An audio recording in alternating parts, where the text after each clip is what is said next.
మీకు ఆన్లైన్ ఇచ్చినా సార్, అర్జీ ఇచ్చినాను, మీకు వాట్సాప్ పెట్టినాను, ఆన్లైన్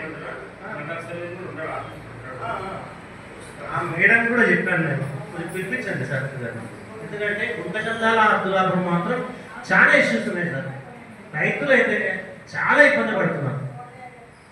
ఎందుకంటే కొంతమంది పెళ్లిళ్ళు ఏవో ఉంటాయి సార్, ఎవరి ఆర్థిక సమస్యలు వాళ్ళకు ఉంటాయి.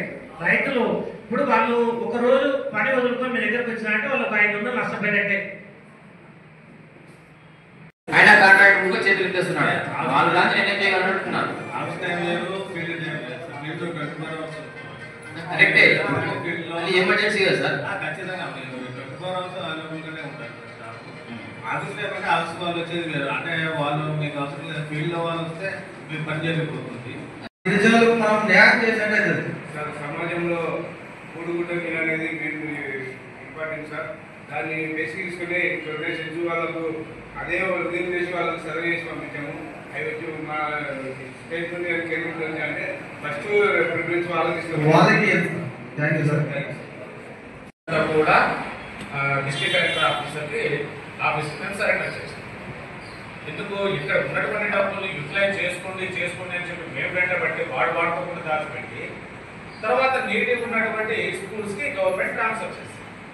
అప్పుడు ఆటోమేటిక్గా ఏమవుతాయి, ఇప్పటివరకు ఎంతవరకు అయితే కన్స్ట్రక్షన్ జరిగిందో ఆ కన్స్ట్రక్షన్ అయితే అంతవరకే ఆగిపోతుంది.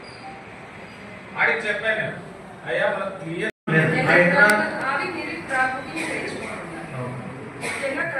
చేసుకోవడానికి ఆ ఐడీలన్నీ యాప్లో అంటే అంతకుముందు మా దగ్గరే ఉండేవి, కానీ ఈసారి ప్రతి ఒక్కరికి ఆ ఐడీతో లింక్ చేసి మీ సర్వే నెంబర్లు చేస్తారు, యాప్ అక్కడ క్రియేట్ చేస్తున్నారనే విషయం తెలిసింది. ఇంకా ఫుల్ ఫ్లెడ్జ్డ్గా రాలేదు.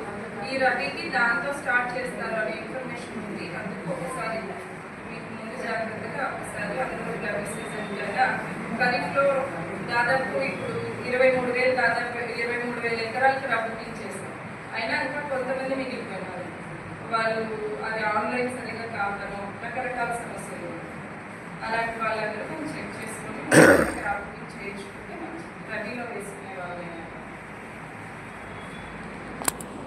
ఇబ్బంది పడాల్సిందని 6 నెలలు ఖచ్చితంగా అంటే మామూలుగా కల్టివేటెడ్ పంటలు ఒక దైనకాలు ఇస్తే ఉంటారు. అది పైన కమిషనర్ వాళ్ళు డిసైడ్ చేశారు.